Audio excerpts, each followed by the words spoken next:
Hi, this is the Lisa Coors Show. I'm Lisa Coors. I'm a local personal trainer. Today we're going to talk about Parkinson's awareness. Parkinson's disease is something that you are probably seeing a lot now on the news. You're seeing Michael J. Fox, Brian Grant, Davis Finney, and numerous other people talking about Parkinson's. Today we want to inform you about what the disease is. We also want to talk to people who have Parkinson's, and one of them has brought their spouse with them. And we're so excited. Here's a couple things. I wanted to bring you some definitions, first of all, about Parkinson's. What it is, symptoms, because a lot of you, this isn't going to be something your grandparents have. It's going to be maybe something your parents have or you have. We're seeing this diagnosed even in people in their 20s. So let's talk about what Parkinson's is. And I'm going to read this word for word. Parkinson's disease is a progressive and chronic disorder of the central nervous system, and it affects movement, muscle control, and balance. It was discovered in 1817 by James Parkinson, a British physician who called it the shaking palsy. Now, a couple of my friends are coming today. They work out with me at my studio, and I train people with Parkinson's, and they're going to talk about shaking palsy. Is that really Parkinson's? Is that the main symptom? It's kind of something that everybody says, oh, it's that shaking thing. And now we're seeing more and more, there's way more other symptoms. So we'll talk about that. Statistics, 50,000 Americans are diagnosed a year with Parkinson's disease. Over 1.5 million Americans have it. We see a little bit more in men than in women, and a higher population in Caucasians versus any other culture. It affects something called dopamine. Dopamine is a neurotransmitter that is produced in the brain. You normally produce dopamine when you're sleeping. So here's kind of what happens, and this is the best way I describe this to some of my students, is you have a pitcher and a catcher, and you have a ball. The ball is the neurotransmitter called dopamine. And the pitcher goes to throw the ball to the catcher, and either the ball isn't there because there's no production of the ball or the dopamine, or it's stuck.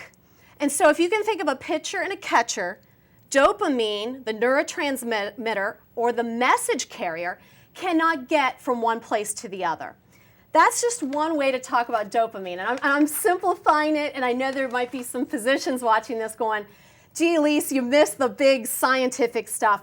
But this really is a simpler way to understand it. Let's talk about symptoms of Parkinson's. Things you may see, we talked about the tremor. There's also rigidity and stiffness in the muscles and the torso. You'll see a lot in the neck, turning the neck. Shuffling or walk in the walking gait. Bradykinesia, which is a slowness of movement. Frozen facial expression. This is one of the things as you know, a personal trainer working with people with Parkinson's, sometimes I had to understand a little bit more. They may speak to you and the facial muscles freeze. There's not a lot of movement. That's what that means. Speech issues. They may speak to you and you may not understand exactly what they're saying. Helping them to speak clearly, help them with air and pushing out the words. Postural instability is another thing, impaired balance, coordination issues. And there's plenty of other symptoms that go with those main symptoms. There's depression, irritable bowel. And again, my two guests today are going to talk about some of those other symptoms. We're also going to talk about what magnifies, what makes someone's Parkinson's symptoms worse. I'm going to read these because my first guest today is going to talk a little bit about these. What magnifies symptoms? Stress, fatigue, coldness, negativity in general, another illness, medication problems, being around negative people, or depression. What controls the symptoms? So what type of things in general could help someone with Parkinson's? And the first thing that comes to mind, and my first guest we'll talk about, is the use of a movement disorder specialist. This is a physician who specializes in Parkinson's. Medication, keeping it adjusted, that's the second thing that would help control symptoms. Parkinson's education, exercise, meditation, retraining the brain and how to think and how to move. Relaxation, we said, positive attitude. Interests other than Parkinson's. So not focusing your whole day about your symptoms and you and Parkinson's, getting involved socially. Support, prayer. There's lots of different things, and again today my two guests will discuss this. So I would like to introduce you today, my first guest. She lives here in Anderson Township. Her name is Carol Simons, and I welcome Carol today to my show.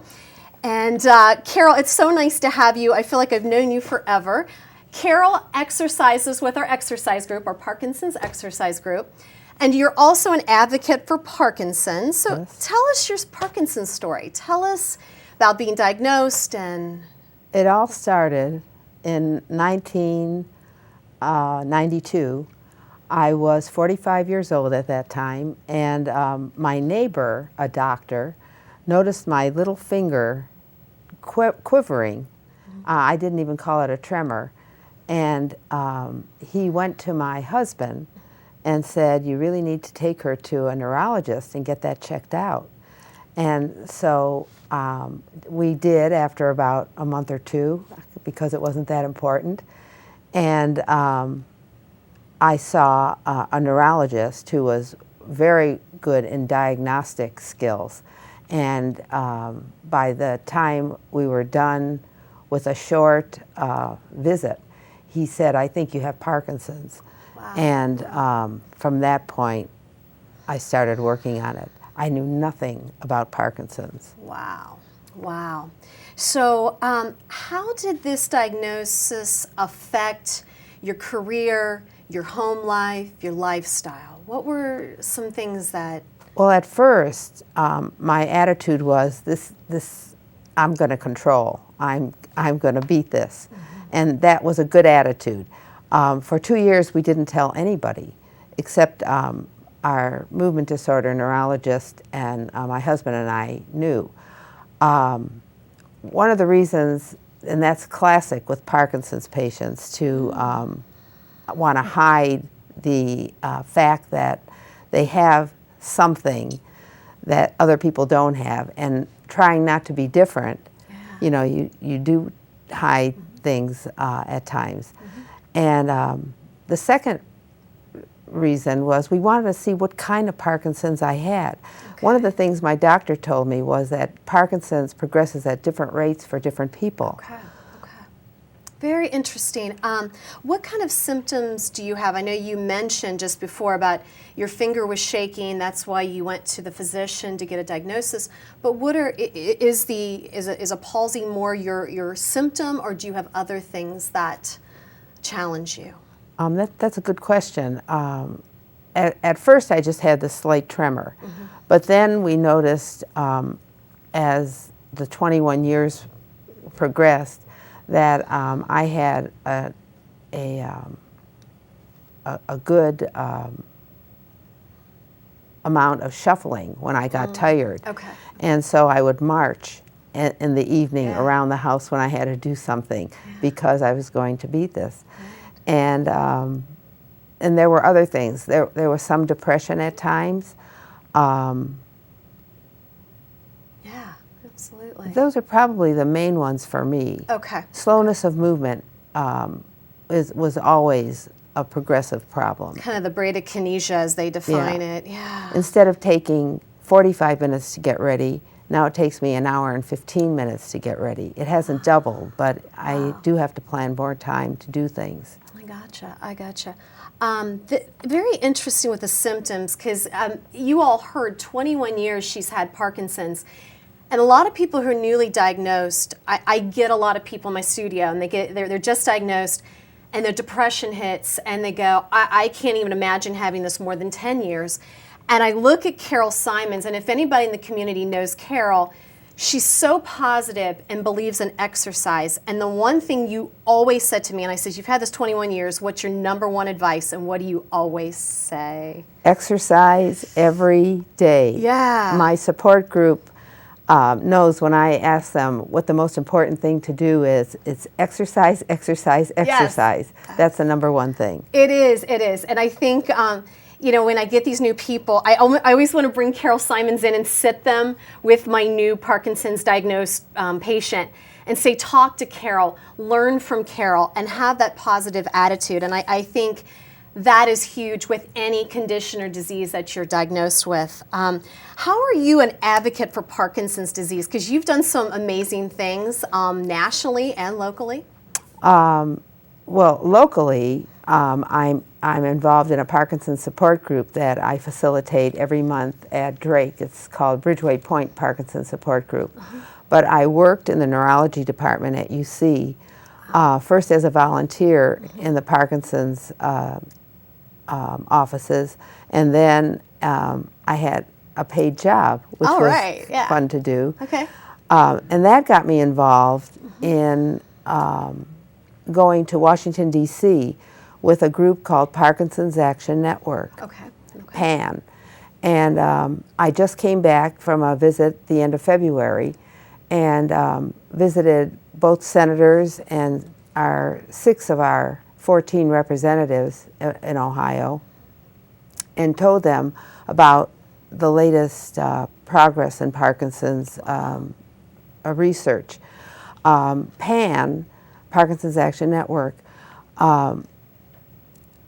trains us on the latest scientific, what do I want to say, cutting edge. Cutting edge, yeah, sure. That's a little, you just saw a little bit of Parkinson's working because it affects your retrieval. Sure. And at times when you get excited about something, that's exactly what will happen. I'll stumble. But the first day we cover all scientific menus. Second day we talk about legislative Very good. activity that's going on. And the third day, we take all this information to our senators and representatives from our state. This year, there were over 250 of us that hit the hill, as we said, as well as there was a telephone brigade going on. And people all over the country were calling in saying that the research should not be cut back for not only Parkinson's, but all the neurological illnesses. This is so important. This is really important for our future, for research, for the latest and greatest new technologies that are coming out. I appreciate, first of all, you being here, and second of all, the actually getting out there in DC, speaking, being the voice for Parkinson's, especially locally. Really appreciate that. Tell me a little bit about if someone was sitting on the couch right now watching our show and they just got diagnosed with Parkinson's, or they have a friend with Parkinson's or family member, what do you want them to know about Parkinson's? The most important thing is that your attitude is very much affected, very much affects your Parkinson's. That would be the number one thing. The second thing is exercise, and the third thing is to educate yourself. We have the Parkinson's Wellness Center at University of Cincinnati that has a wealth of information about what's going on and what's available in the city and even beyond the city. They have a list of movement disorder neurologists. They have, through the American Parkinson's Disease Association, a wealth of material that they can send out for free. And great website, isn't it? It really is a great website, and it's a very uplifting resource for us in Cincinnati. Cincinnati has a lot to offer. There are a lot of fundraisers that help to provide exercise groups, materials for us. Great, because it's parkinsonswellness.org. That is the website Carol's speaking of. And Carol, I really appreciate you being with me today and educating everyone in our audience about Parkinson's disease. And just so everyone knows, every year April is Parkinson's Awareness Month, and parkinsonswellness.org will tell you what activities are going on. Also, the APDA is the American Parkinson's Disease Association. You can Google that. They have a lot of national info. And exercise, exercise, exercise is our theme today as well. I will be right back with my next guest, which will be Chris and Heather CHANEY. Thanks again to Carol Simons for being here today. And go get them, girl. Will do. Awesome.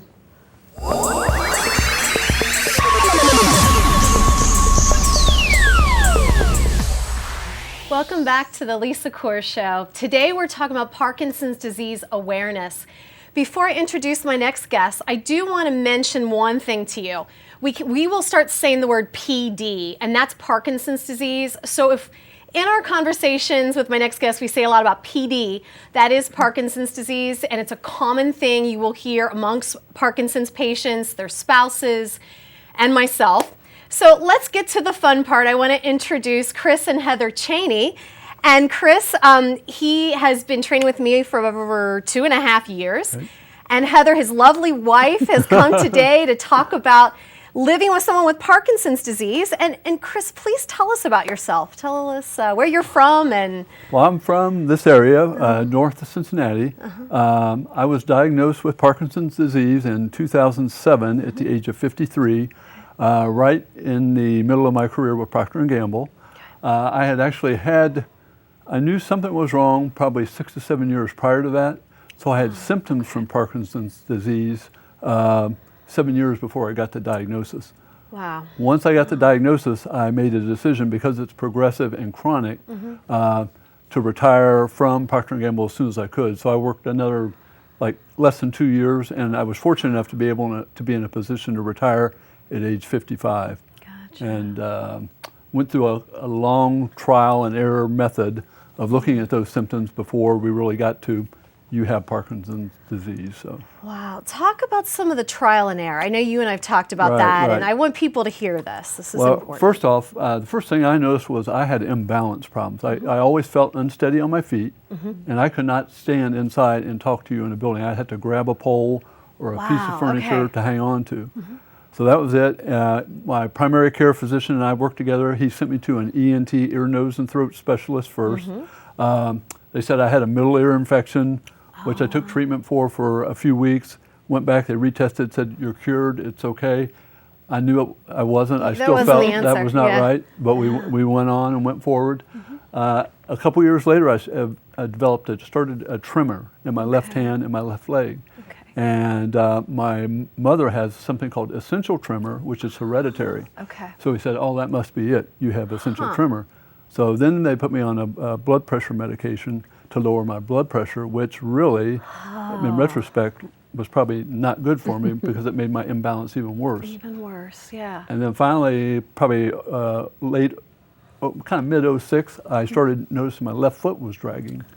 And when I talked to my primary care physician about that, he put all the facts together and said, you need to go to these guys down at University of Cincinnati, which were Parkinson's specialists. And I said, uh-oh. And that's when I got down to UC. But it took roughly 7 years to go through that searching, because I'm bad about going to the doctor. I'm a guy. I was working. I was too busy. You admit that, though. Well, I'm a guy. I won't go to the doctor. Okay, yeah. But I eventually got there because I felt bad enough, and it was a struggle getting to work every day. So it wasn't a whole lot of fun. So I decided after 9 years of fighting Parkinson's disease in a career, it was time to retire, and I was fortunate enough to be able to do that. And get away from that day-to-day stress was tremendous help. That was helpful. Because in the beginning we talked about stress being a factor that really brings out the symptoms. And Chris, I want to step back a few minutes, because a lot of times in what I do as a personal trainer, I see a lot of people come to me who've been misdiagnosed. I hear this story. If I had 10 people with Parkinson's, I hear this about 6 to 7 people. I was misdiagnosed, or I didn't go to the doctor. And I think this is important for the audience at home to hear this, because there are movement disorder specialist physicians here. Your choice was the University of Cincinnati, and we know Dr. Espay is a fellow Anderson resident here, and he is your physician. Is that correct? Yeah, I've been seeing Dr. Espay since 07 or early 08. Wonderful guy, wonderful guy. He is.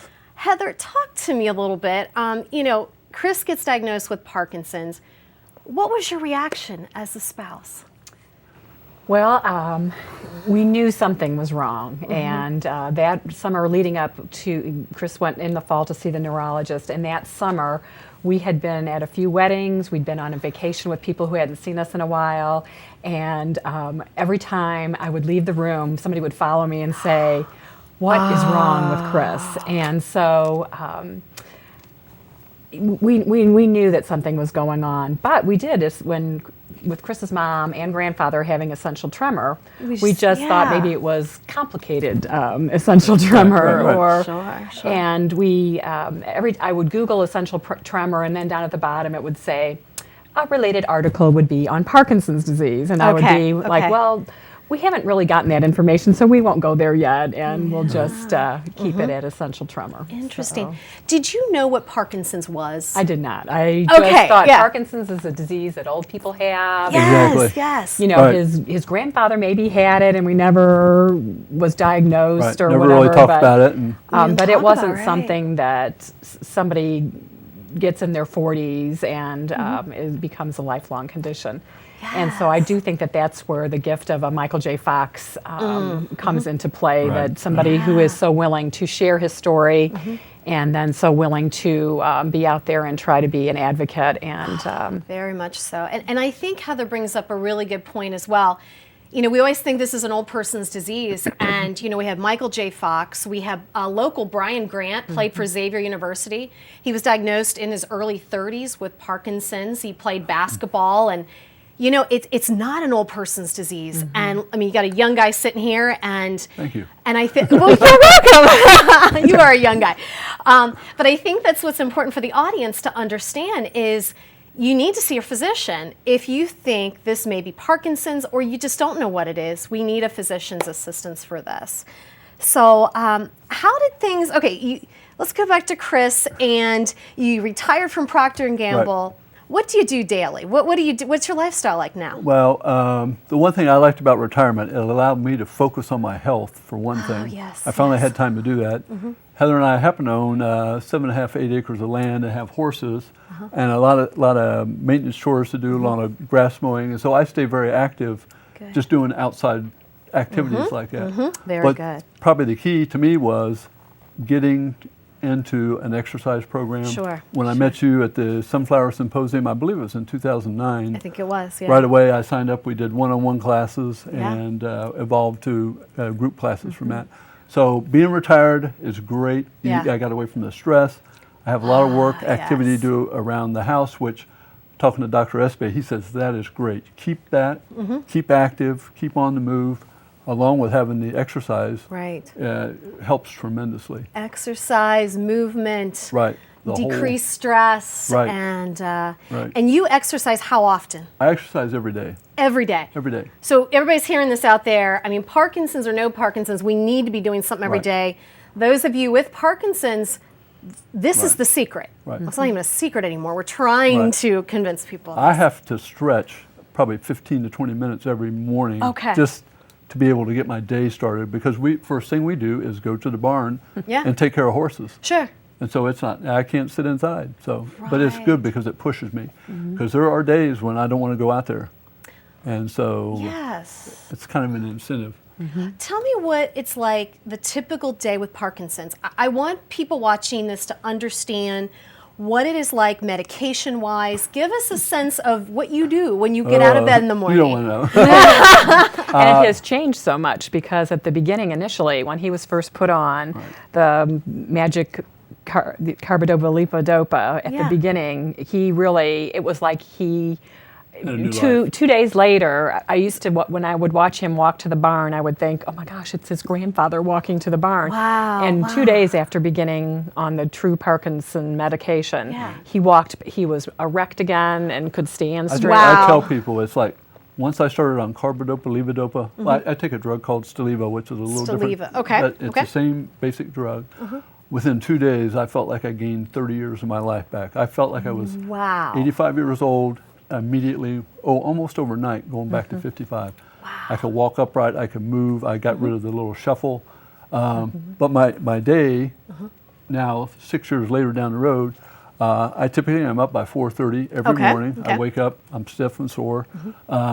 I take my first medication at 5 every day on the nose. Okay. And then I start stretching and doing my exercises in the Okay. house. So this is And 5 a.m. 5 a.m. Yeah, Right, okay, right. okay. Because we're going to the barn typically fairly early. Okay.